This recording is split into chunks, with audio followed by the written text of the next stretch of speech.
Bismillahirrahmanirrahim. Assalamu alaikum dear students. Welcome to my YouTube channel Expert Mathematician. I am your teacher Fizan Ahmed. Today is the third lecture of number theory and the topic is the divisibility and the result deduct from the divisibility. The definition is let A be two integers. We say that A divides B if there exists integer C such that B is equals to AC, A dot C, then A is called the divisor and the factor of B and B is called the multiple of A. Students definition के according हम यहाँ पर पहले आपको मैंने बताया था कि नंबर थ्योरी अगर हम बात करें तो जो भी हम सेट यहाँ पर डिस्कस करेंगे, जो भी डिविजिबिलिटी यानी जो भी हम काम करेंगे वो इंटीजर्स के ऊपर ही हम डेफिनेशन अप्लाई करेंगे। तो यहाँ पर दो इंटीजर्स हैं ए एंड बी। यहाँ पर देखें दो इंटीजर्स हैं ए एंड बी। ठीक है, दो इंटीजर्स हमारे पास हैं ए एंड बी, ये दो इंटीजर्स हैं। क्लियर? अच्छा, वी से डैट हम अगर कहें कि a डिवाइड्स b यानी एक जो इंटीजर a है वो b को डिवाइड्स कर रहा है, तो इसके अकॉर्डिंग नंबर डिविजिबिलिटी की डेफिनेशन ये कहती है देयर एग्जिस्ट यानी एक इंटीजर हमें ज़रूर मिल जाएगा। अगर a b को डिवाइड कर रहा है तो एक इंटीजर हमें c ज़रूर मिल जाएगा सच डैट इस तरह के b को हम a और c के प्रोडक्ट में हम लिख सकें। मीन्स दैट कि अगर b हमारे पास कोई ऐसा इंटीजर है जिसको हम प्रोडक्ट ऑफ टू इंटीजर्स हम लिख सकते हैं और उनमें से जो एक इंटीजर है वो दूसरा b को क्या करेगा, डिवाइड करेगा, और इसी तरह अगर c जो है वो भी b को डिवाइड करेगा। दैट मीन्स हम यहाँ पर एक एग्जांपल अगर देखें तो डिविजिबिलिटी यहाँ पर हमें सेटिस्फाई हो जाएगी। जैसे ये देखें 30 है, 30 को हम लिख सकते हैं 2 × 5 × 3। ठीक है, 2 5 10 10 3 30। तो ये हम जितने भी इंटीजर्स के प्रोडक्ट में इस इंटीजर 30 को लिखेंगे वो सारे जो जिनको प्रोडक्ट में हमने लिखा है वो सारे इस 30 को क्या करेंगे, डिवाइड करें। अब चेक कर सकते हैं 2 भी 30 को डिवाइड करता है, 5 भी 30 को डिवाइड करता है और 3 भी 30 को डिवाइड करता है। तो डिविजिबिलिटी की डेफिनेशन ये कहती है कि जब भी आप किसी नंबर को डिवाइड कर रहे हैं वो उन नंबर्स के प्रोडक्ट में लिखा जा सकता है। ठीक है, जिस नंबर को आप डिवाइड कर रहे हैं वो किसी दूसरे इंटीजर्स के मल्टीपल्स में लिखा जा सकता है। ठीक है, यही डेफिनेशन है। तो इसको हम क्या कह सकते हैं, a इज अ डिवाइजर यानी a डिवाइजर है, डिवाइड कर रहा है तो डिवाइजर होगा, और फैक्टर ऑफ b यानी a b का फैक्टर भी हो सकता है। यानी जितने भी कॉमन फैक्टर या प्राइम फैक्टराइजेशन अगर हम कहें तो 30 की प्राइम फैक्टराइजेशन यही है 2 × 5 × 3, तो ये इसके प्राइम फैक्टर होते हैं। ठीक है, तो उस इंटीजर के फैक्टर हो सकते हैं, प्राइम भी हो सकते हैं, अदर देन दूसरे फैक्टर भी हो सकते हैं। इसी तरह 30 के डिवाइजर ऐसे भी हो सकते हैं, 10 भी 30 का डिवाइजर हो सकता है, 15 भी डिवाइजर हो सकता है। तो आप इन तीन इंटीजर्स की बजाय अगर दो इंटीजर्स बना लें, जैसे 2 × 5 कर लें, 10 × 3 बना लें, जैसे आप यहाँ पर देखें तो ये तो हमने प्राइम फैक्टर बनाया ना, तो वो तो बात की बात है प्राइम नंबर। अगर हम फॉर एग्जाम्पल ऐसे इसको लिख लें 10 × 3, तो इसका मतलब है कि 3 और 10 दो इंटीजर्स हैं, दोनों इसको 30 को डिवाइड कर रहे हैं। तो डैट मीन्स यहाँ पर जो c है वो एक ऐसा इंटीजर वो भी होगा, वो भी b को डिवाइड कर सकता है। ठीक है, a और c वो भी b को जरूर डिवाइड करेगा। जैसे a जो है वो डिवाइजर ऑफ b है, then c is a divisor of b। यहाँ पर डेफिनेशन जो मैंने लिखी है ये देखें, if a divides b then there exist integer c such that b is equals to ac। यानी जो डिवाइड हो रहा है उसको हम दो इंटीजर्स के प्रोडक्ट में लिख सकते हैं, वो एक इंटीजर c हमारे पास एग्जिस्ट करेगा। अब यहाँ पर एक चीज नोट करें, तो अकॉर्डिंग टू द डेफिनेशन हमने क्या कहा, प्रोडक्ट में जो एक है वो डिवाइड करते हैं। जैसे यहाँ पर देखें जिस नंबर को हम प्रोडक्ट में लिख रहे हैं किसी दो इंटीजर्स के, उनमें जो प्रोडक्ट वाला एक इंटीजर है वो उस नंबर को डिवाइड करता है। ठीक है, तो अदर देन हमने यहाँ डेफिनेशन में ये भी देखा कि जिन दो नंबर्स को हम लिख रहे हैं प्रोडक्ट में, एक नहीं दोनों ही डिवाइड करते हैं। यहाँ पर अकॉर्डिंग टू द डेफिनेशन यहाँ पर ये भी हो सकता है जो c की इंटीजर हमें मिला वो भी b को डिवाइड करता है। ठीक है, तो डिविजिबिलिटी में दो क्राइटेरिया हैं। जो इंटीजर c हमारे पास एग्जिस्ट करेगा वो भी चूंकि मल्टीपल है, तो मल्टीपल्स में यही है कि वो डिवाइड करेंगे एक दूसरे को। ठीक है, तो यहाँ पर सिंबॉलिकली अगर आप देखें तो सिंबॉलिकली यहाँ पर देखें तो it can be written as, हम a एक लंबी सी हम लाइन खींच देते हैं और b यानी a डिवाइड्स b, इसको हम रीड करते हैं a डिवाइड्स b। अगर सच डैट अगर कोई एक सिनेरियो ऐसा आ जाए, दो ऐसे इंटीजर्स हैं जो एक दूसरे को डिवाइड नहीं कर रहे हैं, फॉर एग्जांपल ए बी को डिवाइड्स नहीं कर रहा है, तो उसकी जो सिंबॉलिकली रिप्रेजेंटेशन है वो ऐसे होगी, हम एक लाइन लगाएंगे और उस पर हम उसको जैसे क्रॉस की शक्ल होती है हम उसको वैसे ही क्रॉस कर देंगे। जैसे फॉर एग्जांपल एक लाइन लगाएंगे, उसको हम ऐसे ऊपर एक और लाइन लगा देंगे। दैट मीन्स कि ये नॉट डिवाइड की निशानी है, डज नॉट डिवाइड। ठीक है, अब नेक्स्ट आगे जो है इसके आगे जो इससे रिजल्ट डिडक्ट करेंगे, ये तो डेफिनेशन थी ना। नेक्स्ट आगे जो इसके हम रिजल्ट डिडक्ट करेंगे, उन रिजल्ट का प्रूफ हम देखते हैं। लेकिन जो पहला हमारे पास थ्योरम है, पहला थ्योरम क्या कहता है, थ्योरम कह लें या रिजल्ट कह लें, जो थ्योरम भी कह सकते हैं या रिजल्ट भी कह सकते हैं। तो ये जनाब हमारे पास है पहला theorem, prove that A divide zero, यानी कोई भी एक इंटीजर ए है जो जीरो को क्या कर रहा है, डिवाइड कर रहा है। तो इसका एक रिजल्ट इसकी डेफिनेशन के अकॉर्डिंग हम चेक करते हैं कैसे है। एक इंटीजर जो ए है जो जीरो को डिवाइड कर रहा है वो नॉन जीरो होना चाहिए।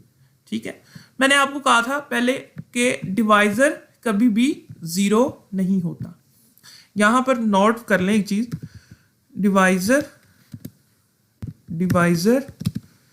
Is not non zero. चले नॉन जीरो लिख लेते हैं, divisor is non zero. That means कि जो नंबर जो इंटीजर डिवाइड कर रहा होता है, जिसको हम फ्रैक्शन के बाद लिखते हैं, जैसे जिसको हम डिवीजन का जो हमारा जो क्राइटेरिया हमने बनाया हुआ है, जैसे अगर ये एक डिवीजन का एक हम बचपन से पढ़ते आ रहे हैं, ऐसा होता है ना। फॉर एग्जांपल यहाँ पर 12 है, ठीक है 12 है, और बाहर जो नंबर होता है वो डिवाइजर होता है, जैसे यहाँ 4 है, तो ये कभी भी जीरो नहीं होगा। जीरो से आप कभी भी किसी नंबर को डिवाइड नहीं कर सकते। तो आपने ये याद रखना है, जो डिवाइजर होता है वो कभी भी जीरो नहीं होता, नॉन जीरो होता है। ठीक है, तो यहाँ पर अगर आप देखें तो थ्योरम के अंदर कह रहा है prove that A is non zero and divides for all the integers, यानी कोई भी नॉन जीरो इंटीजर हो सकता है जो जीरो को डिवाइड करेगा। तो प्रूफ के अंदर अगर आप देखें तो जीरो को डिवाइड करेगा। हमने यहाँ पर डिविजिबिलिटी की डेफिनेशन अप्लाई करनी है कि अगर एक नंबर दूसरे नंबर को, दूसरे इंटीजर को डिवाइड कर रहा है, तो एक नंबर हमें जरूर मिल जाएगा जो नंबर डिवाइड कर रहा है उसको प्रोडक्ट करके हम दूसरे नंबर के इक्वल लिख सकते हैं।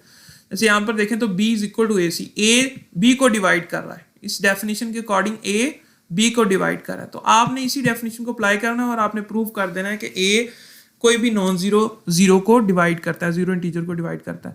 यहाँ पर देखिए prove that A divides zero, we can write, हम जीरो को लिख सकते हैं A into zero. A non zero है और जीरो कोई भी हो सकता है अदर इंटीजर, जो यहाँ पर हम सी ले रहे थे, जहाँ पर हम सी ले रहे थे उसकी जगह हम जीरो ले सकते हैं। ठीक है, तो अब यहाँ पर अगर आप देखें तो इसके अकॉर्डिंगली यहाँ पर कोई एक इंटीजर b है, ये a है और ये c है, तो यहाँ पर c जीरो है और b भी जीरो है। तो इसके अकॉर्डिंगली अगर देखें तो a क्या कर रहा है, जीरो को डिवाइड कर रहा है इस डेफिनेशन के अकॉर्डिंग। डेफिनेशन यही हमने अप्लाई की, जो ऊपर डिविजिबिलिटी की डेफिनेशन थी वही हमने अप्लाई की। यहाँ पर हम जीरो को लिख सकते हैं किसी भी एक non zero integer into zero integer. ठीक है, तो अब यहाँ पर जीरो जो है वो क्या होना चाहिए, जीरो पर क्या कंडीशन थी, वो इंटीजर होना चाहिए। तो सेट ऑफ इंटीजर्स के अंदर ये आ रहा है, सेट ऑफ इंटीजर क्या होता था, यहां पर जरा आप देखें सेट ऑफ इंटीजर क्या होता था, -3, -2, -1, -0, 1, 2, 3 अप टू सो ऑन। ठीक है, तो ये होता था सेट ऑफ इंटीजर। तो इस सेट ऑफ इंटीजर्स में आपका जीरो तो एलिमेंट आ रहा है, तो कंडीशन ऑफ डिविजिबिलिटी ये कहती है जो सी इंटीजर है वो सी जो एलिमेंट है, सी एक नंबर जो है वो सेट ऑफ इंटीजर का एलिमेंट होना चाहिए। तो यहाँ पर देखें तो जीरो क्या है, सेट ऑफ इंटीजर में से है, तो दैट मीन्स ए जो है कंडीशन ऑफ डिविजिबिलिटी सेटिस्फाई हो रही है, तो ए क्या करेगा, जीरो को डिवाइड करेगा। हेंस प्रूव, यहां से ये प्रूव हो जाएगा कि every non zero integer that divides the zero. Second proof is every integer divide itself. यहां पर भी नॉन जीरो होना चाहिए क्योंकि जो डिवाइजर है वो कभी भी जीरो नहीं होता। तो यहां पर भी कंडीशन ये है कि आपका जो ए है वो नॉन जीरो होना चाहिए। ठीक है, डिवाइड इटसेल्फ। तो यहां पर इसको भी सिमिलरली हम ऐसे लिख सकते हैं कि हमने ए को लिख सकते हैं ए इंटू वन। ठीक है, ए इंटू वन। यहां से अगर आप देखें तो वन जो है वो सी की जगह है, सी का हमारे पास क्या होना चाहिए था, जेड से बिलोंग करना चाहिए, तो सी की जगह पर 1 आ गया, तो 1 भी z से बिलोंग कर रहा है। डैट मीन्स कि यहाँ पर डिविजिबिलिटी की डेफिनेशन सेटिस्फाई हो रही है। तो यहाँ से अगर आप देखें तो ये क्या कहती है कि a जो है यहाँ पर a को डिवाइड करता है, तो विद इटसेल्फ a को डिवाइड कर रहा है। क्लियर। नेक्स्ट अगले थ्योरम पर अगर जाएं, अगले रिजल्ट पर अगर बात करें तो if a divides b then c belong to z then a divide bc। देखिए ये कह रहा है कि अगर a b को डिवाइड कर रहा है देन c एक इंटीजर ऐसा मिलता है और b c का जो प्रोडक्ट है वो भी a b उनको भी डिवाइड करेगा। इसकी एग्जांपल हम ऐसे लेते हैं, एक एग्जांपल से भी हम इसको थोड़ा देख लेते हैं। तो देखें यहाँ पर कोई भी एक एग्जांपल हम लेते हैं, जैसे फॉर एग्जांपल हम कहते हैं कि 2 डिवाइड्स 4। 2 अगर 4 को डिवाइड करता है तो हमारे पास देयर एग्जिस्ट एन इंटीजर, हमारे पास एक इंटीजर ऐसा जरूर एग्जिस्ट करेगा। कोई भी इंटीजर आप ले लें, जैसे 3 ले लें, 4 ले लें, ठीक है 4 ले लें, तो 2 डिवाइड्स 4 इंटू 4 करें तो नेक्स्ट आगे अगर आप देखें तो 4 इंटू 4 क्या आता है, 2 डिवाइड्स 16। देखें ये आ रहा है ना। तो कोई भी आप इंटीजर यहां पर ले सकते हैं, तो उस पर अगर आप उस नंबर b से, उस इंटीजर b से जब आप उस इंटीजर को मल्टीप्लाई कराएंगे तो a भी उसको डिवाइड करेगा। ठीक है, तो इसका प्रूफ हम देखते हैं। यहाँ पर देखें, सिंस यहाँ पर जो कंडीशन गिवन है उसका यूज करेंगे। कंडीशन गिवन क्या है, ये कंडीशन हमें गिवन है, जो हमें स्टेटमेंट गिवन है उसका हम इस्तेमाल करेंगे। ये स्टेटमेंट हमें गिवन है, ठीक है। तो a divides b and c is a integer, c एक इंटीजर होगा। तो यहां पर देखें, since a divides b therefore there exist an integer. अब यहां पर अगर a b को डिवाइड कर रहा है, यहां पर a अगर b को डिवाइड कर रहा है तो डिविजिबिलिटी की जो डेफिनेशन है उसके अकॉर्डिंग, डिविजिबिलिटी के डेफिनेशन के अकॉर्डिंग क्या लिखेंगे, b is equal to a c1। यहां पर कोई एक इंटीजर हमने ले लिया c1, आप कोई भी ले सकते हैं, ठीक है c1 ले सकते हैं, कोई भी ले सकते हैं इंटीजर। आप इसको कोई भी इंटीजर, c1 इसने लिया, हम कोई भी ले सकते हैं, c1 ले सकते हैं, c2 ले सकते हैं। तो यहां पर c1 ले लिया इसने, तो a डिवाइड्स b करे तो दैट मीन्स b हम लिख सकते हैं a इंटू c1। तो एक यहां पर आपने मेंशन कर देना c1 जो है वो इंटीजर है। अब आपने प्रूव क्या करना है, आपने ये प्रूव करना है bc इज इक्वल टू, आपने ये प्रूव करना है, यहां पर आपने क्या प्रूव करना है कि a डिवाइड bc, मतलब आपने प्रूव ये करना है अगर a bc को डिवाइड कर रहा है दैट मीन्स हम क्या लिख सकते हैं, bc, यानी हम bc को लिख सकते हैं a into multiply a into some integer, ठीक है a इंटू सम इंटीजर जो भी आप यहां पर लेना चाहें, ठीक है। bc है ना, तो आप यहां पर डेफिनेशन के अकॉर्डिंग क्या ले सकते हैं, हम ये प्रूव करना चाह रहे हैं, यानी bc is equal to a into integer. हमारे पास गिवन कंडीशन है a डिवाइड्स b करता है और c एक इंटीजर है। तो यहां से अगर a डिवाइड्स b करता है तो डिविजिबिलिटी की डेफिनेशन के अकॉर्डिंग यहां पर हम b को लिख सकते हैं a इंटू c1 एक हमारे पास इंटीजर है, ठीक है। अब यहां देखो, तो हमें यहाँ क्या बनाना है, c बनाना है ना, b के साथ क्या बनाना है c, तो हमने दोनों तरफ एक इंटीजर c को हमने मल्टीप्लाई करा दिया। यहाँ पर जो c है वो भी क्या होना चाहिए, इंटीजर होना चाहिए। यहाँ पर मेंशन कर देते हैं कि बिलोंग्स टू z, ये c जो है ये z से बिलोंग्स कर रहा है, ठीक है। सेट यानी सेट ऑफ इंटीजर में से कोई एक एलिमेंट हमने लिया। तो यहाँ पर देखो तो bc हमने मल्टीप्लाई करा दिया, यहाँ bc आ गया ना, तो हमें प्रूव क्या करना था, a bc is equal to a into a multiply some integer कोई भी हो सकता है। यहाँ से आपके पास a c1 और c आ जाएगा, a c1 और c आ जाएगा। अब यहाँ पर देखो a के अलावा जो ये वाला हमारे पास ये प्रोडक्ट है, a के अलावा जो ये प्रोडक्ट है ये भी 2 इंटीजर्स हैं, ये भी क्या है, 2 इंटीजर्स हैं। तो आप अगर गौर करें, कोई भी 2 इंटीजर अगर लें तो उनका प्रोडक्ट हमेशा क्या आएगा, इंटीजर आएगा, उनका प्रोडक्ट हमेशा क्या आएगा, इंटीजर आएगा, ठीक है। उनका प्रोडक्ट हमेशा क्या आएगा, इंटीजर आएगा। तो c1 इंटू c हमने कहा तो एक इंटीजर हमें मिल जाएगा जिसको हम नाम रख देंगे C2। यहां पर हम ये कहेंगे कि जो C1 है C इंटू C1, ये जो दो नंबर हैं ये हम कहेंगे लेट से हम इसको C2 कह रहे हैं, ठीक है। यहां पर हम कहेंगे let say C into C1 which is equal to C2 that belongs to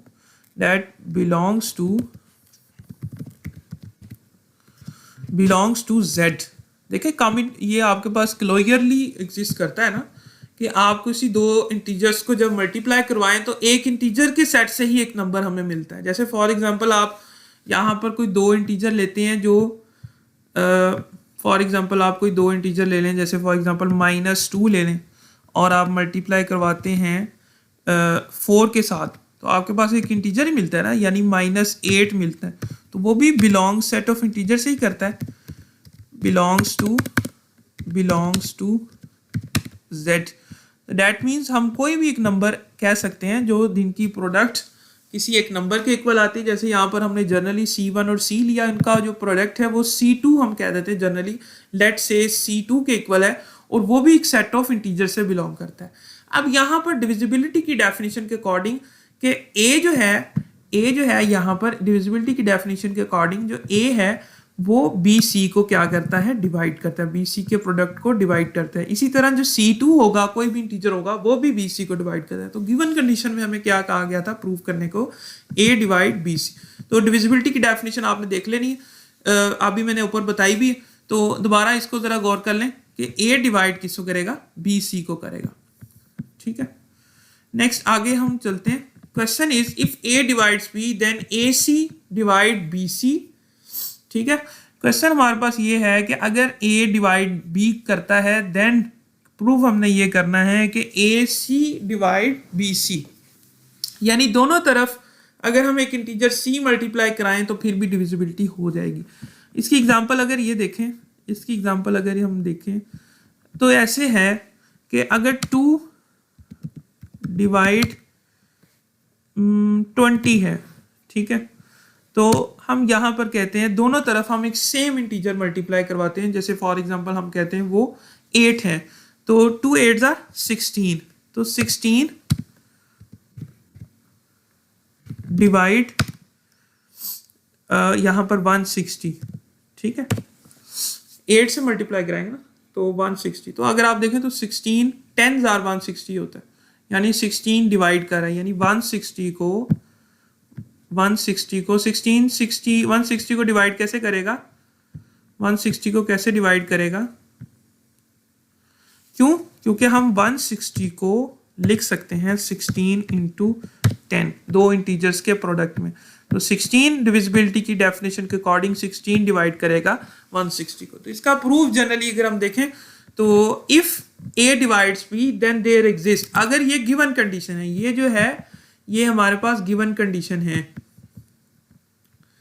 ठीक है, that is the given condition, ठीक है, दैट्स द गिवन कंडीशन जिसमें A डिवाइड्स B कर रहा है।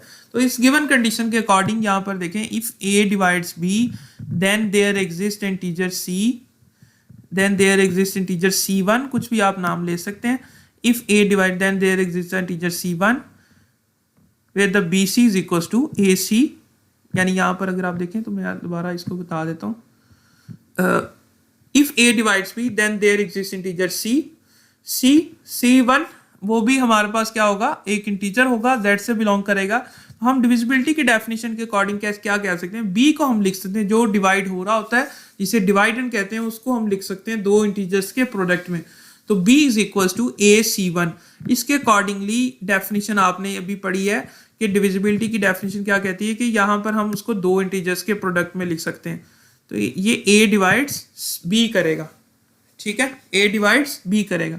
अब हमें प्रूव ये करना है BC, AC डिवाइड BC। अब मैं आपको बताता हूँ कि हम इसको इक्वेशन बनाना क्या चाह रहे हैं। पहले आपने यहाँ पर एक स्केच अपने ज़हन में बना लेना है कि हम क्या बनाना चाह रहे हैं। तो AC divide BC that means कि हम BC के प्रोडक्ट को, BC को हम लिख सकते हैं AC मल्टीप्लाई सम इंटीजर, कोई भी इंटीजर हो सकता है, सम इंटीजर्स, ठीक है, कोई भी हम इंटीजर ले सकते हैं, ठीक है। यानी ए सी इंटू सम इंटीजर। तो हमें यहाँ पर देखें तो बी है, इधर ए है, तो दोनों तरफ हम एक इंटीजर सी जो है वो मल्टीप्लाई करवा लेते हैं। कोई भी इंटीजर सी हम जो हमें गिवन है वो हम मल्टीप्लाई करवा लेते हैं। तो दोनों तरफ जब हम दोनों तरफ सी को मल्टीप्लाई करवाएंगे तो ये आ जाएगा ए सी इंटू सी वन। ठीक है, यहां से अगर आप देखें तो एक C1 एक इंटीजर हमारे पास एग्जिस्ट कर रहा है। इसको सेपरेट अगर कर लें, इसको अगर आप सेपरेट कर लें, C1 एक इंटीजर सेपरेट कर लें और जो AC है इनका प्रोडक्ट एक सेपरेट कर लें, तो दैट मीन्स हमारे पास डेफिनेशन ऑफ डिविजिबिलिटी के अकॉर्डिंग एक इंटीजर C1 एग्जिस्ट कर रहा है जो इनके साथ प्रोडक्ट होकर जो BC बना रहा है। तो यहां से हम कह सकते हैं जो BC है वो AC जो है वो डिवाइड करेगा BC को, दैट्स इट। ठीक है, तो डिविजिबिलिटी की डेफिनेशन ही लग रही है हर साइड पर। नेक्स्ट आगे जो फोर्थ प्रोपोजिशन है उसको देखें। If A divides B and B divides A, यानी A और B जो है, A अगर B को डिवाइड कर रहा है तो B A को डिवाइड कर रहा है। यानी कंडीशन में ये है कि ऐसा एक इंटीजर होगा जो A B को डिवाइड कर रहा है और B A को डिवाइड कर रहा है। ठीक है, तो कंडीशन ये है कि दोनों में, यानी दोनों एक दूसरे को डिवाइड कर रहे हैं। तो प्रूव हमें ये करना है कि A हमारे पास इक्वल होगा प्लस माइनस B के, यानी दोनों इक्वल भी हो सकते हैं या फिर उनमें नेगेटिव साइन के साथ मल्टीप्लिकेशन के इक्वल भी हो सकते हैं। तो प्रूफ देखें, गिवन कंडीशन ये है कि सिंस A डिवाइड्स B, अगर A B को डिवाइड करता है by the definition of divisibility, यहाँ पर हम कह सकते हैं कि B is equal to some integer C, तो हम इसको लिख सकते हैं B is equal to C1। यहाँ पर एक इंटीजर C1 उसने लिया, ठीक है, क्योंकि एक से ज्यादा इंटीजर यूज करने तो इस वजह से उसने C1 नाम दिया।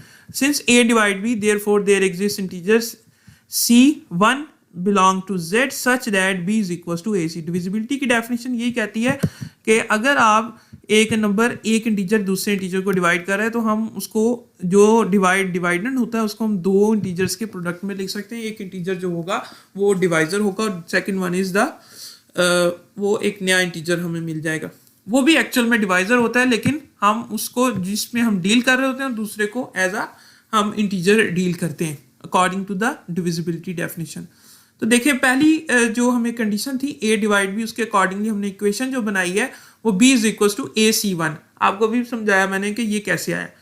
एंड देन सेकंड कंडीशन जो है B डिवाइड्स A, तो therefore there exist integer C2 such that, अगर B A को डिवाइड कर रहा है तो हम A को लिखेंगे B और C2 के प्रोडक्ट में। C2 एक इंटीजर हमने लिया नया, तो that means according to the definition of divisibility similarly हम क्या कहेंगे, B डिवाइड्स A करेगा, तो हम इस तरह इक्वेशन बना सकते हैं। ठीक है,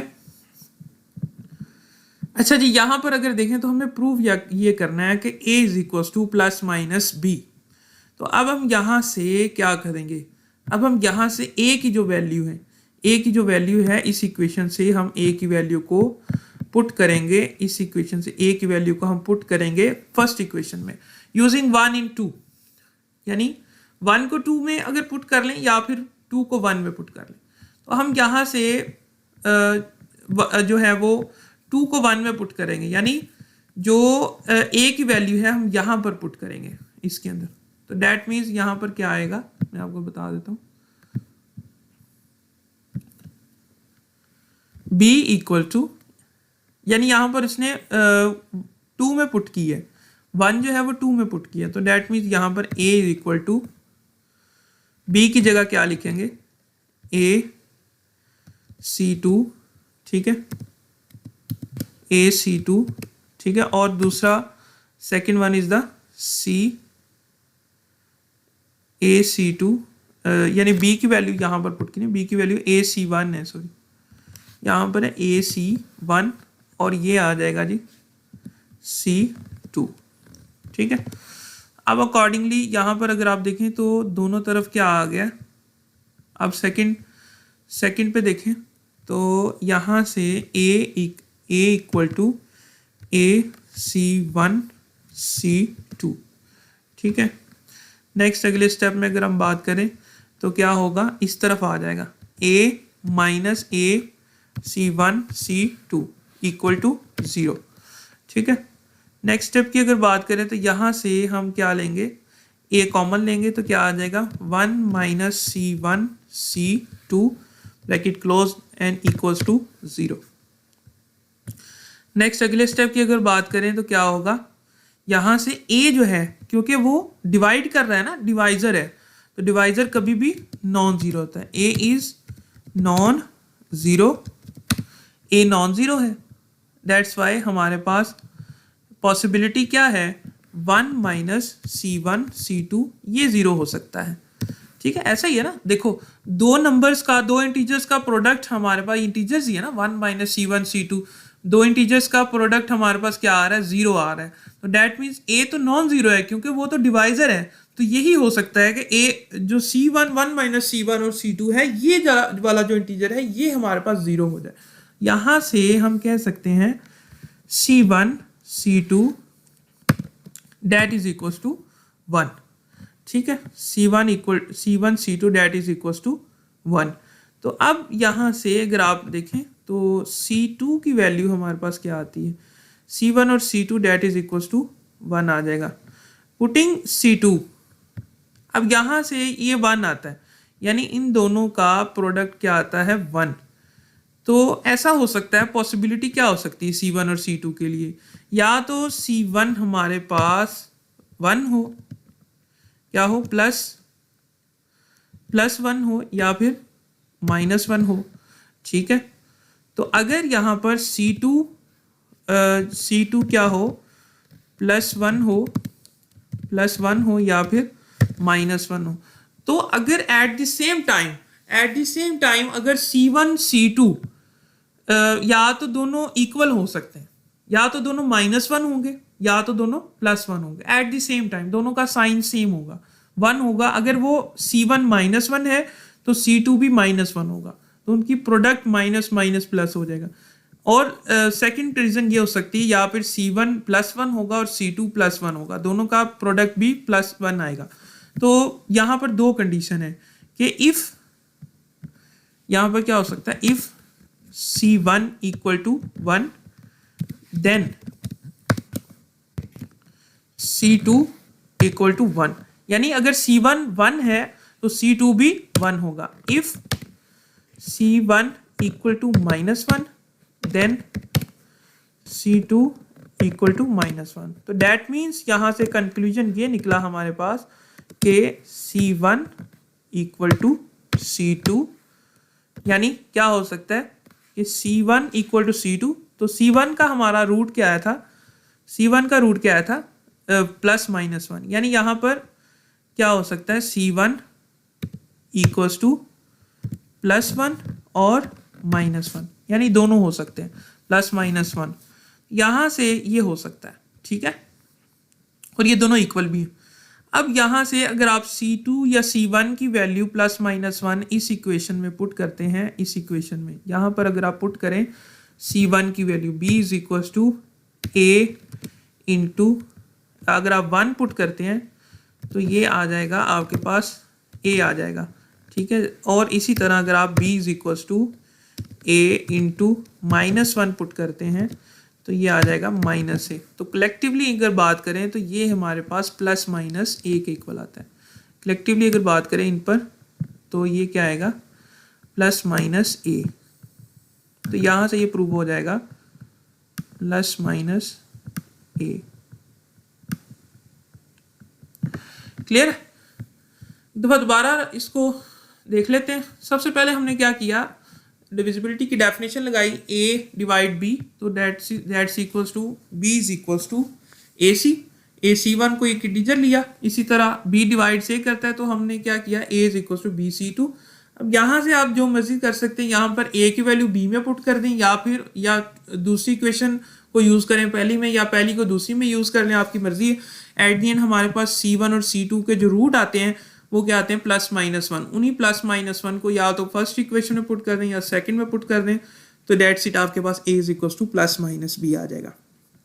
अगला फिफ्थ प्रोपोजिशन ये है, -1 divides A and 1 divides A, therefore all the A belong to Z। यानी जो -1 है वो भी हर इंटीजर को डिवाइड करता है, हर एक इंटीजर को डिवाइड करता है सेट ऑफ इंटीजर में से, और जो वन है, सिंपल पॉजिटिव वन है, वो भी हर एक इंटीजर को डिवाइड करता है।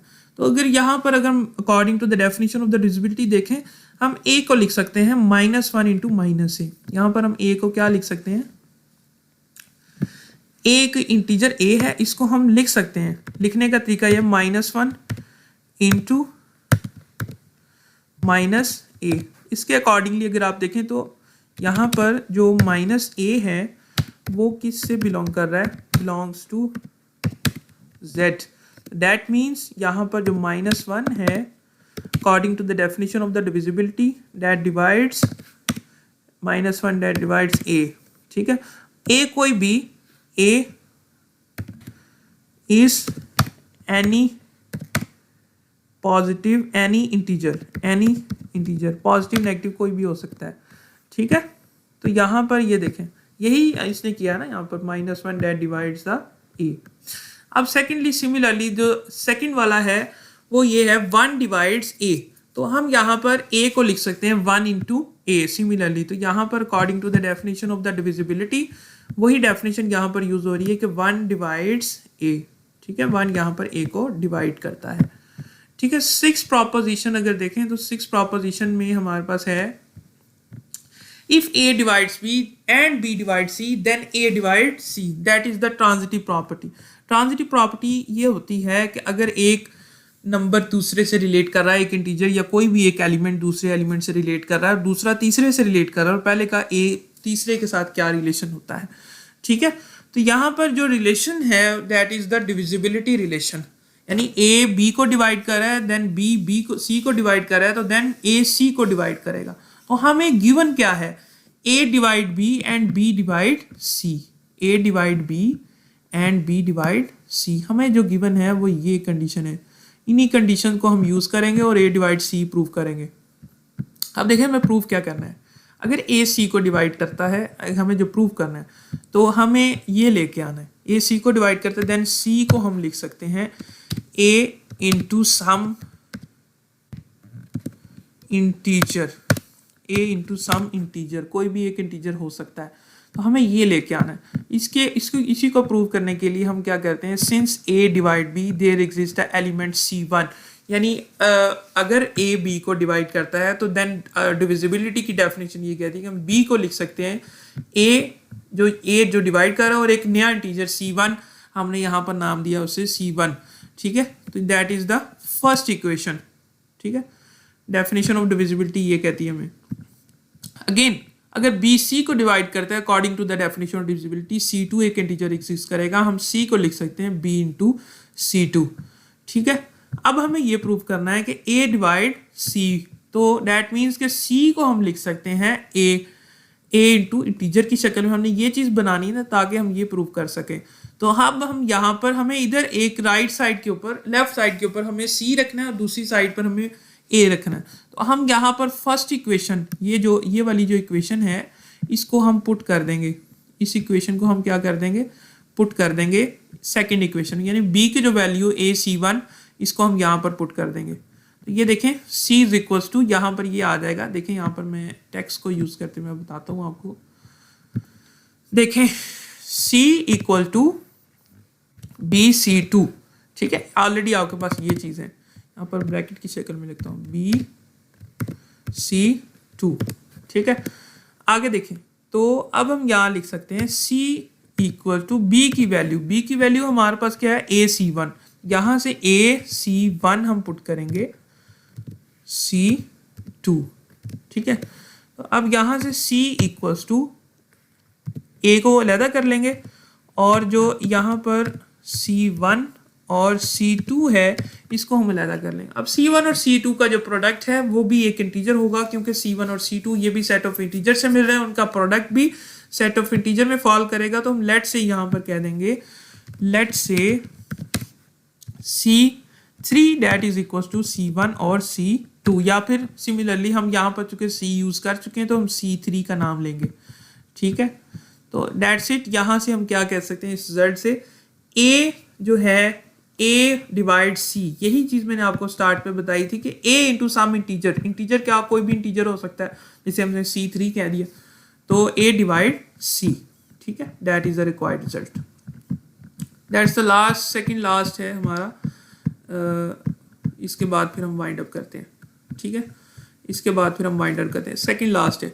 इसके बाद एक लास्ट रह गया, ये देखें सेवंथ प्रोपोजिशन ये है, if A divides B and A divides C then A divides the linear combination. Linear combination बोलेंगे यानी एक्स और वाई कोई भी इंटीजर्स हैं, इंटीजर्स का linear combination with the B and C integer, ठीक है।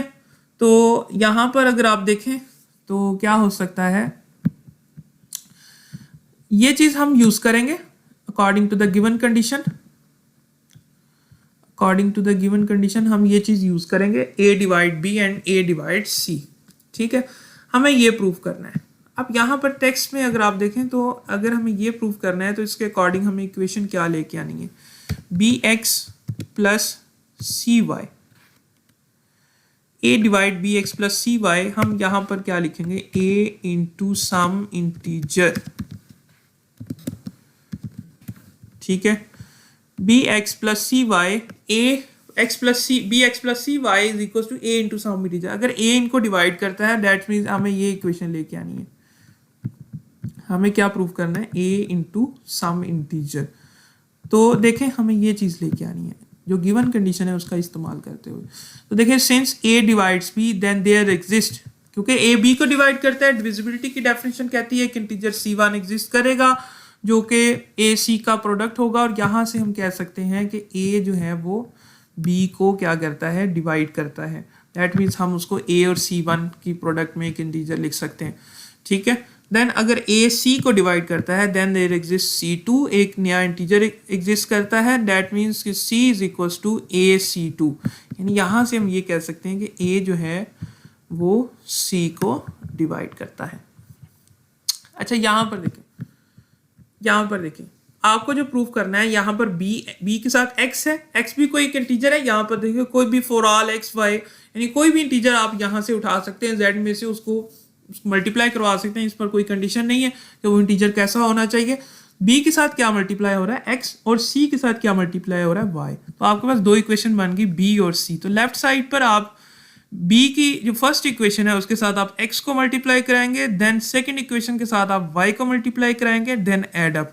यानी आपने b के साथ x को मल्टीप्लाई कराया और इधर भी क्या मल्टीप्लाई कराएंगे, x के साथ। तो यहाँ पर हम इक्वेशन बना लेते हैं। देखें b के साथ आपने मल्टीप्लाई कराया x को, that is equal to AC1 into X, ये बनाना आपके पास। देन आपने जो सेकंड इक्वेशन के साथ आपने y को मल्टीप्लाई कराया, CY that is equal to AC2 and y, AC2 and y। Then add up the following. अगर आप इनको ऐड करते हैं, इनको जब ऐड करेंगे तो क्या बनेगा, bx plus y, bx plus cy that is equal to, अब यहां से अगर आप इनको ऐड करेंगे तो a हमारे पास कॉमन आ जाएगा, c1x प्लस c2y, ठीक है। तो अब यहां से आप ये कह सकते हैं, यहां से आप ये कह सकते हैं कि जो आपका c1x प्लस c2y जो है ये बिलोंग करता है आपका z में से। तो डैट मीन्स आप यहाँ से ये कह सकते हैं कि जो a है वो bx प्लस cy को डिवाइड करता है। तो आपने ये कहा ना, यही कहा, अकॉर्डिंग टू दिस आपने यही चीज़ बनाई कि a इंटू सम इंटीजर, और इंटीजर आपने यहाँ पर किया है c1x प्लस c2y। यहाँ से आप देख सकते हैं, क्लियर। नेक्स्ट आगे देखिए, आगे ये कह रहा है कि अगर कोई एक integer a b plus C b1 plus b2 को डिवाइड करता है, देन एंड वो b1 को भी डिवाइड करता है, देन वो b2 को भी करेगा डिवाइड। इसकी एग्जांपल अगर आप देखें, एग्जांपल क्या हो सकती है, हम एक इंटीजर 2 लेते हैं दैट डिवाइड्स द 4 प्लस 6, ठीक है, दैट डिवाइड्स द 4 प्लस 6 यानी 10 हो सकता है, ठीक है। अगेन फिर अगर आप बात करें and 2 divides the 4, given condition क्या है, 2 divides the 2 that divides the 4, ठीक है।